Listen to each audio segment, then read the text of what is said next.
Hello， 各位好，我是 Revision Lab 修整所的阿修，歡迎來到我的頻道。如果你是第一次看我們影片，記得先點擊下方訂閱按鈕，再打開旁邊小鈴鐺，這樣每次有新影片你都會第一時間收到通知。也幫我按個讚，讓 YouTube 知道你喜歡這種類型的內容，謝謝大家。我們現在正式開始。好，今天我們要來聊一個超級有趣，而且跟你我生活息息相關的主題。無性別的職業，意思就是我們要來一起拆解那些什麼工作男生才能做，什麼工作女生才適合的隱形規則。這一整件事情的起點，其實來自一個非常簡單的問題：為什麼男生可以當護士？這句話據說是一個小朋友天真的提問，但你仔細想想，它其實就像一把非常鋒利的刀，直接戳中了我們整個社會藏在最深處的那個性別刻板印象。對吧？你現在先誠實的想一下，當你聽到護士這個詞，你腦中第一個浮現的形象是什麼？是不是溫柔、細心、穿着白色或粉色制服的女性？那如果我說工程師呢？是不是馬上想到格子襯衫、戴着眼鏡，可能有點不修邊幅的男性？這些幾乎是0.1秒就出現的直覺反應，就是我們今天要一起來拆解的東西。這些印象到底是怎麼來的？它又對我們的社會，對我們每一個人的職業選擇，造成了什麼樣的限制跟影響？OK， 這就是我們今天的分析路線圖。首先，我們會從女力的角度出發，看看那些正在挑戰傳統男性主導領域的先鋒，他們遇到了什麼，又帶來了什麼。接着，我們會把鏡頭180度反轉，看男性如何重新定義那些傳統上被視為是女性化的照護專業。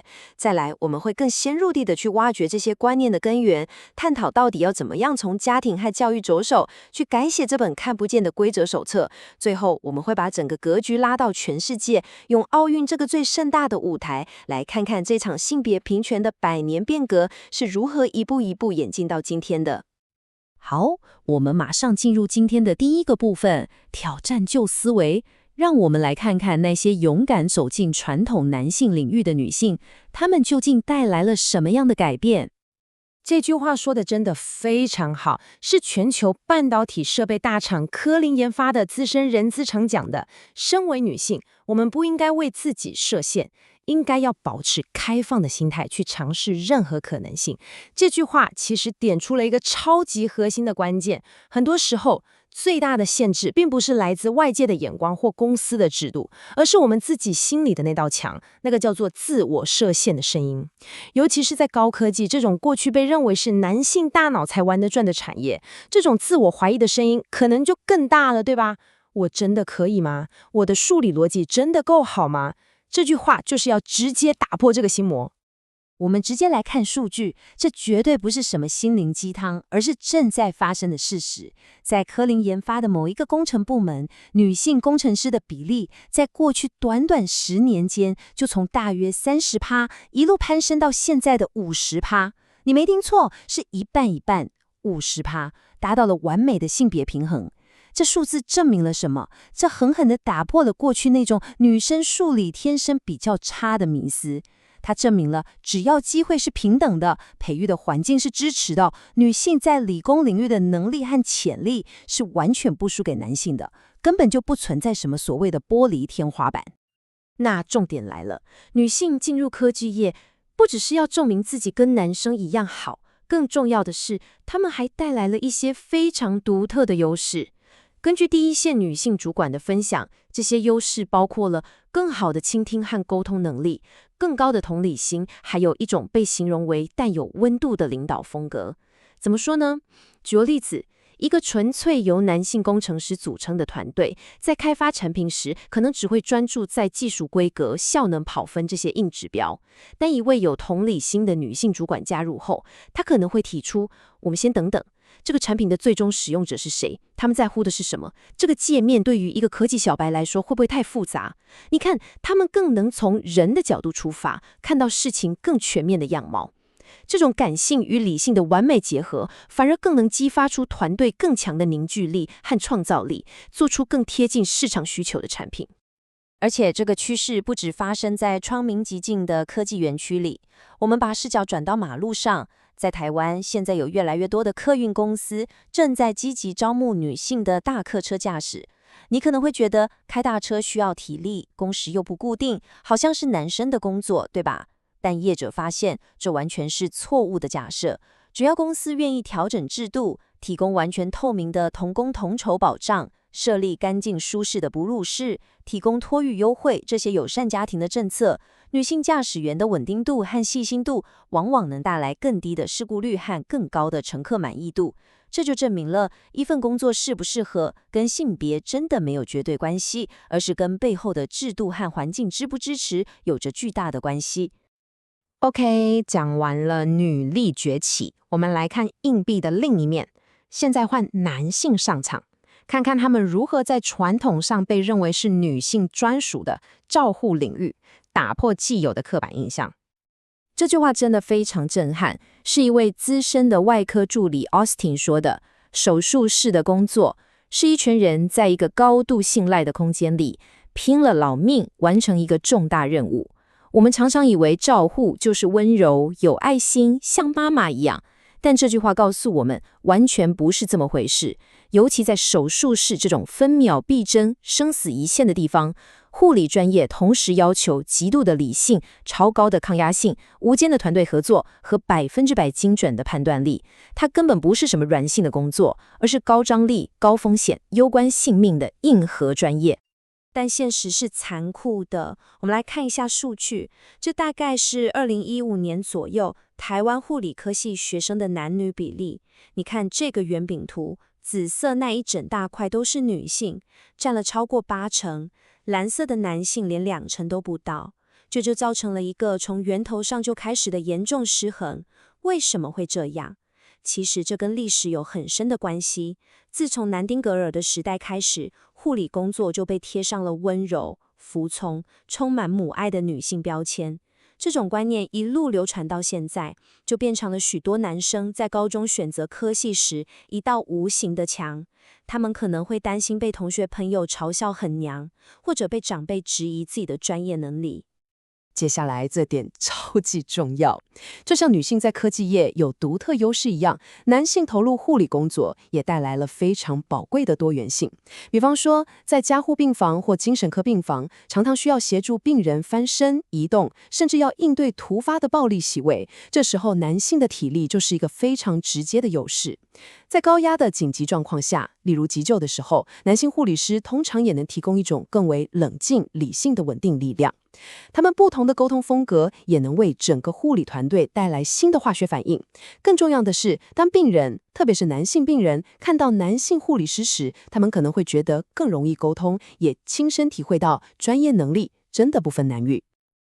好，我們剛剛看了職場上的實際案例，現在我們要來挖根了。這些性別刻板印象到底是從哪裡來的？答案其實很明顯，家庭看學校。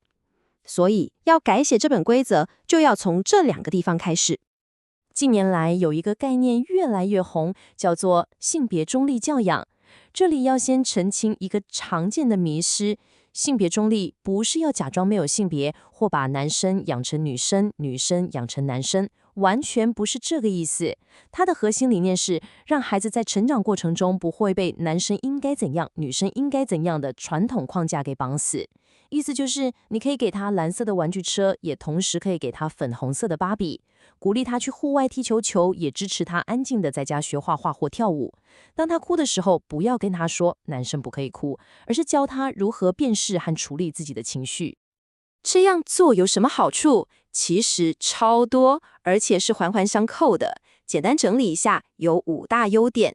第一，建立孩子真實的自信，因為他的價值感不是來自於我像不像一個傳統的男生，而是來自於我就是我。第二，拓展他未來發展的可能性，他不會因為那是女生玩的，就放棄了對烹飪的熱愛，說不定他未來就是個米其林廚廚啊。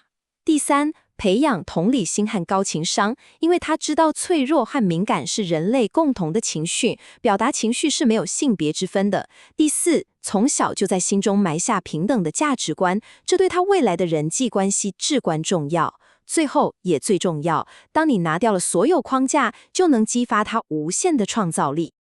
我們來看一個台灣國小3年級課堂上的真實教材。老師會發下這張學習單，問小朋友：你覺得這個工作誰來做？消防員、幼兒園老師、建築工人、護士。透過這個超級簡單的活動，孩子們就開始反思自己腦中的那些理所當然。老師會引導他們討論，為什麼消防員一定要是男生？女生力氣不夠嗎？那可以鍛鍊啊。為什麼幼兒園老師都是女生，男生就不能有耐心喜歡小孩嗎？當他們發現，好像每個選項都可以勾，都可以的時候，那個打破框架的種子就已經在他們心裡悄悄種下去了。OK， 聊完了個人、家庭和學校，我們把格局再拉大，站到世界舞台上。還有什麼比奧林匹克運動會更適合當作觀察全球性別平權進程的案例呢？這真的是一場長達100多年的漫長革命。我們來看這條時間軸，這數字的變化真的非常驚人。1896年，第一屆現代奧運，女性運動員的比例是0。你沒聽錯，一個都沒有，女性被完全排除在外。到了1900年，才像擠牙膏一樣擠出了2.2%，然後花了整個半個世紀，到1952年才勉強突破10%這個可憐的數字。一直到2012年的倫敦奧運，才第一次達成所有參賽國都有派出女性選手的記錄。這聽起來很基本，對吧？但卻花了我們100多年。而今年2024的巴黎奧運將會寫下歷史性的一刻，男女選手比例預計將會達到完美的50-50。但是這就代表完全平等了嗎？還沒，我們繼續看下去。這張圖表揭示了下一個巨大的挑戰。你看左邊，這是上一屆東京奧運的數據，女性運動員的比例已經高達48%，非常接近平等了，這很棒。但是你看右邊，教練的性別比例，女性只佔了悲慘的13%，這個落差大到不可思議。這說明了什麼？這說明了，雖然我們在上場比賽的權利上取得了巨大的進步，但在制定規則、領導團隊的權力核心和決策圈裡，女性的聲音依然非常微弱。這就是下一個需要被攻克的堡壘。這種觀念上的轉變到底有多巨大？我們直接來個震撼的驚喜對比。左邊是現代奧運之父古伯坦在1896年理直氣壯講的話，他說，女性在奧運的角色應該是為男性勝利者加冕，基本上就是叫他們當個稱職的花瓶。而右邊是今天國際奧委會白紙黑字寫在章程裡的使命，他們要在更廣泛的社會中促進性別平等。從為勝利者加冕到促進整個社會的平等，這100多年的轉變不只是奧運的進步，它就是整個人類文明進步的縮影。繞了一大圈，從科技業的無塵室到奧運的競技場，最後我們還是要回到我們每個人身上。這句話是科林研發的製程經理 Tina 說的，不要畫底子線。我們其實有很多優勢可以好好發揮。這句話跟我們一開始那位人資長說的不要為自己設限，其實是同一個道理。不管是男性投入照護，還是女性投身科技，最終的關鍵都在於我們自己，願不願意相信自己有無限的可能，願不願意去勇敢地打破別人，甚至是自己為自己畫下的那條隱形的線。所以今天這集分析到最後，我想把這個問題留給大家思考。在你自己的生活裡，在你的工作崗位上，或者在你對孩子的期待中，有哪一份工作說明書是你想要親手改寫的？是 CEO 的說明書，是全職爸爸的說明書，還是一個好兒子或一個好女兒的說明書呢？總結一下今天的重點。第一，無論是在高科技產業還是護理前線，我們都看到了打破職業的性別框架能帶來巨大的好處和多元的價值。第二，要從根本上改變，就必須從家庭的性別中立教養和學校的啟發式教育做起，拿掉那些不必要的標籤。第三，從奧運的100年變革中，我們看到這條路雖然漫長，但方向是正確的，而且成果是顯著的。最重要的 takeaway 就是能力才是一個人唯一的標籤，而不是他的性別。今天的內容就到這邊。如果你覺得這集有幫助，記得馬上點讚、訂閱、開啟小鈴鐺。我們正在衝訂閱，需要你的支持。我是阿修，我們下次見，拜拜。